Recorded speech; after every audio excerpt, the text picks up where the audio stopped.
ప్రస్తుతం నేనైతే ప్రముఖ పారిశ్రామికవేత్త కోగంటి సత్యం గారి దగ్గర ఉన్నాను.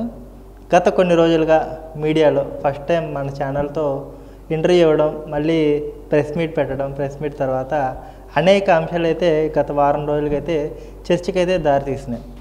రాహుల్ హత్య కేసుకు సంబంధించి దీన్ని పునఃప్రారంభించండి, మళ్ళీ విచారణ జరిపించండి అని చెప్పేసి ప్రభుత్వానికి అభ్యర్థించడం, అదేవిధంగా మంత్రి కొలుసు పార్థసారథి గారు కానివచ్చు, సెంట్రల్ ఎమ్మెల్యే బోండా ఉమ్మ గారు కానివచ్చు ప్రభుత్వానికి సిఫార్సు చేస్తూ సంతకాలు అయితే చేయడం, దీని గురించి కొంత విచారణ ప్రారంభించండి అన్నట్టుగా కూడా ప్రభుత్వానికి అభ్యర్థన అయితే చేయడం జరిగింది. అయితే దీనికి సంబంధించిన వివరాలు ఎంతవరకు వచ్చినాయి, నిజంగా ఈ కేసులో ఈయన పాత్ర ఏమి లేదా, కావాలని ఇరికిచ్చారా అనే అంశాలు మళ్ళీ సత్యం గారిని అడిగి తెలుసుకునే ప్రయత్నం అయితే చేద్దాం. చెప్పండి సార్, అంటే ఈ కేసుకి సంబంధించి మీ పాత్ర ఏమీ లేదని చెప్పేసి మీరైతే అభ్యర్థన చేశారు. మీ అభ్యర్థనను పరిగణలోకి తీసుకొని ప్రభుత్వం కూడా తిరిగి విచారిస్తాం అన్నట్టుగా కూడా ఒక సానుకూలమైన వార్త అయితే చెప్పింది కదా, దీని గురించి ప్రస్తావించాలంటే మీరేం చెప్పుకొస్తారు సార్? నేను ఆల్రెడీ దీని మీద ప్రెస్ మీట్ పెట్టడం జరిగింది.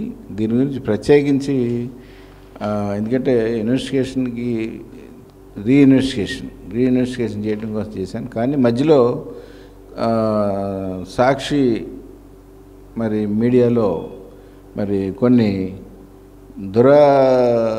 ఆలోచనలతోటి అహంకారంతో, మరి ఇంకా అహంకారం తగ్గలేదు వీళ్ళకి, సాక్షి వాళ్ళకి. మరి వాళ్ళు చెప్పారు, వాళ్ళు ఒకటి నిన్న యూట్యూబ్లో రిలీజ్ చేశారు. మరి మంగళగిరిలో ఎవరినో ఒక ఆయన్ని సర్పంచ్ని నేను చంపించానని 85లో. అట్లానే మరి నాకు ఎలాంటి సంబంధం లేదు అసలు దాంతో, అసలు నాకు తెలియని కూడా తెలియదు అసలు అది. అట్లనే మరి బిషప్ భగవాన్ దాస్ అనే అతన్ని నేను చంపించానని, అప్పుడు పోలీస్ కమిషనర్ నాకు సహాయపడ్డారని రకరకాలుగా చెప్పారు. అదే కాకుండా రైల్వే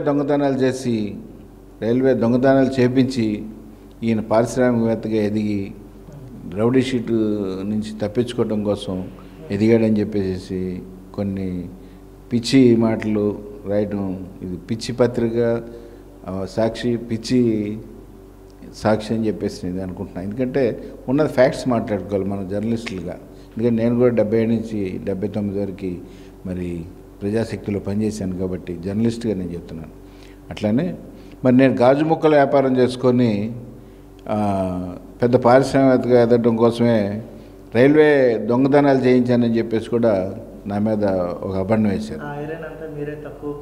ఐరన్ అంతా మేము తక్కువ రేటు కొనేసేసి ఇండస్ట్రీ పెట్టాము అని చెప్పేసి కూడా చెప్పారు. కానీ అమ్మవారి సాక్షిగా మేము రైల్వే దొంగతనాలు ఎవరితో చేయించలేదు.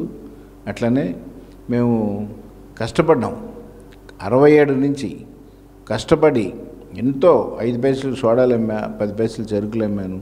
అంత కష్టపడి పైకి వచ్చి మేము ఇంత పెరిగితే అటువంటి పిచ్చివాగుళ్ళు వాగుతుంటే కొంచెం బాధాకరంగా ఉంటుంది. ఎందుకంటే ఇప్పుడు బాబాయిని చంపేసేసి బాబాయ్ హార్ట్ అటాక్తో చనిపోయాడని చెప్పినటువంటి జగను మరి కూతురు వచ్చి ఆ రోజున నరికారు గొడ్డలతో అనేది బయట పెట్టకపోతే ఏమయ్యేది? అంత దుర్మార్గమైన మాటలు మాట్లాడుతూ అంత దుర్మార్గమైన మీడియాని నడుపుతున్నారంటే చాలా సిగ్గుచేటుగా ఉంది. అలానే వీళ్ళు చెబుతున్నటువంటి బిషప్ భగవాన్ దాస్ అంట, వాడు ఒక పెద్ద రౌడీ షీటరు. అట్లనే బిషప్ ఆనందరావు సామ్యాల్ గారు ఫ్యామిలీతోటి గన్నవరం నుంచి విమానంలో వస్తుంటే కేసరపల్లి దగ్గర లారీ అడ్డం పెట్టేసి ఆయన మీద పెట్రోల్ పోసి తగలబెట్టేసేస్తే వీళ్ళందరికీ కూడా శిక్షలు పడ్డాయి. ఇలా చరిత్ర తెలుసుకోకుండా ఇవాళ వచ్చేసేసి ఏదో పిచ్చి పిచ్చి వాగుళ్ళు వాగుతూ కోగంటి సత్యం నేర చరిత్ర అని చెప్పేసి ఎదవాగుళ్ళు వాగినటువంటి మరి ఆ సాక్షి వాళ్ళకి సిగ్గుంటే, బయటకు వచ్చి దమ్ముంటే మరి రండి, ఎదురుగా వచ్చి ఎవరన్నా ఉంటే ఏదైనా సాక్ష్యాధారాలు ఉంటే చూపించాల్సిందిగా నేను కోరుకుంటున్నాను. అలానే జర్నలిస్టులన్నీ కాపాడాలి మనం. కానీ ఈ విధంగా జర్నలిజాన్ని కూని చేస్తున్న ఈ సాక్షి టీవీ కానివ్వండి, ఈ సాక్షి పత్రికలు కానీ మూతపడే రోజులు వస్తాయని చెప్పేసి, రావాలని చెప్పేసి కూడా కోరుకుంటున్నా. ఎందుకంటే ఈ జర్నలిస్ట్ కాదు, ఇది దోపిడీ ఇష్ట కింద లెక్క 2 పత్రికలు కూడా, మీడియా కానీ పత్రిక కానీ. అట్లానే మరి ఇప్పుడు వైఎస్ఆర్ పార్టీకి అమ్ముడుపోయి ఓ 4 సంవత్సరాల బట్టి మూతపడిపోయినటువంటి ఆంధ్రజ్యోతిని రాధాకృష్ణ గారు ఎంతో కష్టపడి ఆంధ్రజ్యోతే కాకుండా ఏబిఎన్ కూడా పెట్టి ఎన్నో ఈ దేశవ్యాప్తంగా ఎంతో పెద్ద పేరు తీసుకొచ్చుకున్నటువంటి ఆంధ్రజ్యోతిలో వస్తున్నటువంటి ప్రతి న్యూస్ని కూడా ఈ సాయి అని చెప్పేసి TV9లో జాబ్ చేసేవాడు ఈ కుర్రాడు. ఈ సాయి అనే కుర్రాడిని పెట్టుకొని ఇప్పుడు వైఎస్ఆర్ పార్టీ వాళ్ళు అతనికి నెలకింతనిచ్చి ఆ ఆంధ్రజ్యోతిలో వచ్చినట్లన్నిటికి కూడా ఖండన, ఏదో ఒక ఖండనలాగా రోజు అతను పేపర్లో ఉండి సాక్షిలో ఉండి మాట్లాడితే అది వేరే సంగతి. కానీ ఓ ప్రైవేట్గా ఓ మీడియా పెట్టుకొని వాళ్ళ దగ్గర లంచాలు తీసుకొని వాళ్ళ దగ్గర వాళ్ళకి అడుగులు మడుగులు ఎత్తు ఉన్నటువంటి ఈ సాయి చరిత్ర మరి నేను చెప్తున్నా. నేనంట కొన్నాళ్ళు కాంగ్రెస్ పార్టీలో ఉన్నాను. నేను ఎప్పుడు కూడా కమ్యూనిస్ట్ పార్టీయే, నాకు ఒక తెలిసిన కానీ నేను కమ్యూనిస్ట్నే. కానీ 83 నుంచి ఎన్టీ రామారావు మీద అభిమానంతో ఎన్టీ రామారావు టీడీపీ పార్టీకి అనుకూలంగా ఉన్నా నేను. మరి అట్లనే బొండా ఉమాని ఓడించడం కోసం నేను వైఎస్ఆర్ పార్టీకి పనిచేశాను తప్ప మొత్తం అంతా అన్ని చోట్ల ఎక్కడ తిరగలేదు నేను.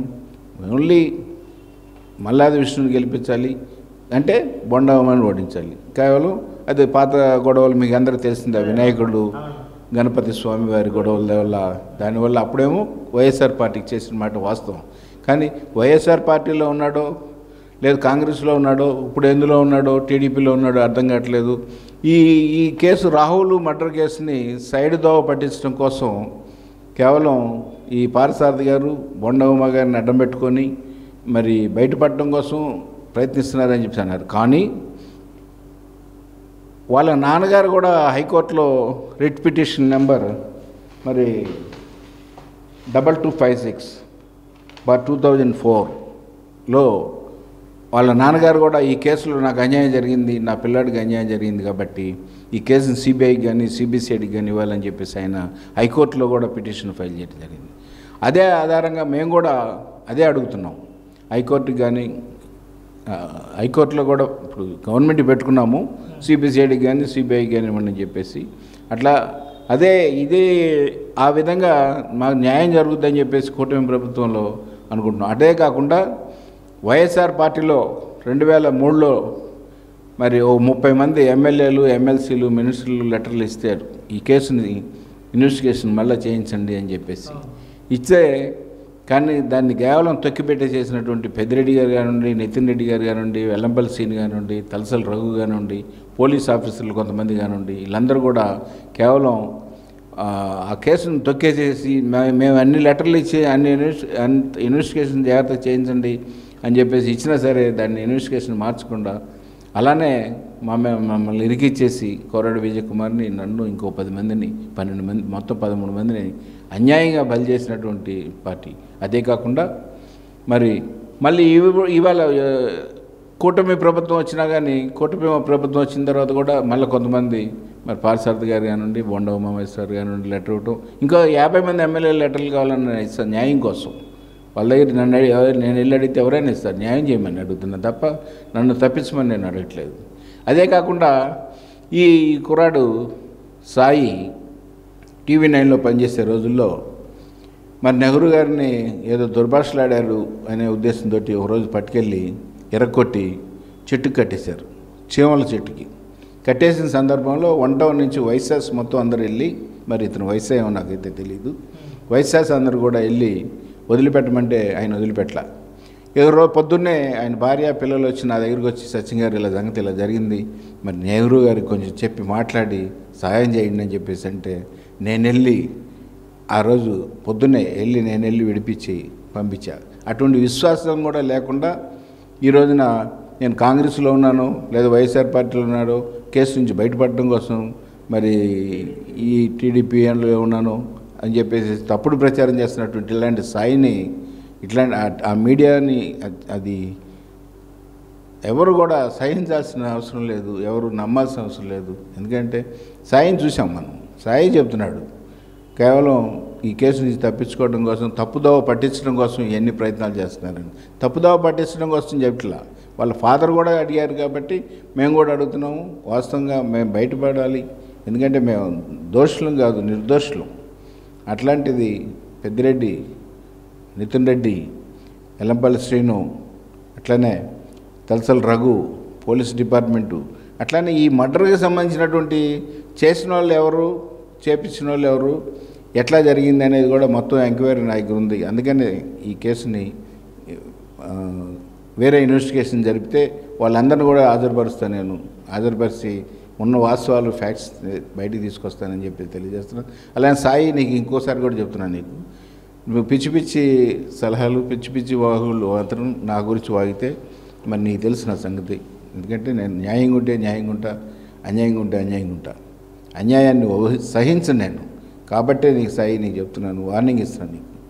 ఏదైతే రాహుల్ హత్య కేసులో మీరు జైలు కూడా చేయడం జరిగింది, మొత్తం సీన్ ఆఫ్ ఎఫెన్స్లో కానీ ఆధారాలన్నీ కలెక్ట్ చేసి మిమ్మల్ని నిందితులుగా గుర్తించి వాళ్ళు మిమ్మల్ని ఏదైతే జైలు దాకా తీసుకెళ్ళిన వ్యక్తులు ఆల్రెడీ అంత విచారణ జరిగిన తర్వాత ఇప్పుడు మళ్ళా కొత్తగా ఇది నాకు సంబంధం లేదు, ఇదంతా పెద్దిరెడ్డి చేయించాడు అన్నట్టుగా మీరు మీడియా ముందుకు వచ్చి వెల్లడించడం, కూటమి ప్రభుత్వం కూడా దాన్ని పరిగణలోకి తీసుకోవడం, దీన్ని ఎంతవరకు నమ్మొచ్చు, ఇది ఎంతవరకు నమ్మశక్యమైన విషయంగా భావించమంటారు? ఎందుకు చెప్తున్నానంటే అప్పుడు వాళ్ళ గవర్నమెంట్ కాబట్టి వాళ్ళే ఇవన్నీ సృష్టించి అందులో వాళ్ళతో కలిసి వ్యాపారం చేసి వాళ్ళ దగ్గర 40 కోట్లు కాజేశాడు అనేది ప్రూఫ్ ఉంది, నా దగ్గర ఫోటోలు ఉన్నాయి.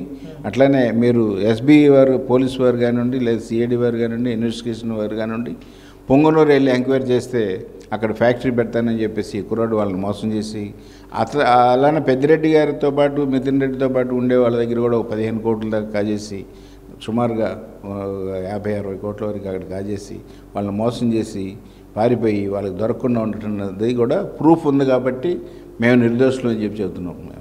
అదండి. అంటే ఇందులో మీ పాత్ర ఏమీ లేదంటారు? మా పాత్ర ఏం లేదు. నా పాత్రే కదండి, కోరాడు విజయ్ పాత్ర. కానీ అసలు ఈ కేసులో వాళ్ళు పెట్టిన వాళ్ళు ఎవరి పాత్ర కూడా లేదు. కేవలం విజయవాడలో చేస్తే కోరాడు విజయ్ మీద నెట్టేయచ్చు అని చెప్పే ఉద్దేశంతో, అలానే కోరాడు విజయ్కి సహకారుడిగా ఉంటాడు కాబట్టి కోగంటి సత్యనారాయణ ఇరికించండి, అలా మనం బయటపడదామని చెప్పేసి వాళ్ళు బయటపడ్డారు, మమ్మల్ని ఇరికిచ్చారు. కేవలం ఈ కేసుకి మాకు ఎటువంటి సంబంధం లేదండి. ఫైనల్గా అంటే మిమ్మల్ని ఎవరు, ఏ శక్తులు మిమ్మల్ని చెడ్డవాడిగా చిత్రీకరించినాయి విజయవాడ నగరంలో? అంటే ఇన్ని సర్వీస్ యాక్టివిటీస్ చేస్తూ ఉంటారు, ఎవరైనా ఆపదంటే వాళ్ళకి వెన్నుదండుగా నిలబడతారు, కానీ మీలో ఈ కోణం కూడా ఉంది. తప్పు చేస్తే ఖచ్చితంగా దేనికైనా ముందుకెళ్తారు, దాన్ని ఖచ్చితంగా ఖండిస్తారు అన్న కోణంలో భాగంగా మిమ్మల్ని చెడ్డవాడిగా చిత్రీకరించిన వ్యక్తులు ఎవరు? దీని వెనకాల ఏమన్నా ఎవరి పాత్ర, ఏమన్నా పెద్ద వ్యక్తి పాత్ర ఏమన్నా ఉందా అంటే మీరేం చెప్పుకొస్తారు? అంటే ఇది దాదాపు 10-30 ఏళ్ళ మట్టి ఈ కాటరగడ్డ బాబు కానివ్వండి, అలానే ఒల్లూరు అశోక్ కానివ్వండి, అట్లనే నెహ్రూ గారి దొడ్డి కానివ్వండి, మరి రత్నకుమార్ గారి దొడ్డి కానివ్వండి, వీళ్ళందరూ కూడా ఏంటంటే సెటిల్మెంట్లు చేసి పంచాయతీలు చేసి డబ్బులు కాజేసే ఈ సెక్షన్ అంతా కూడా.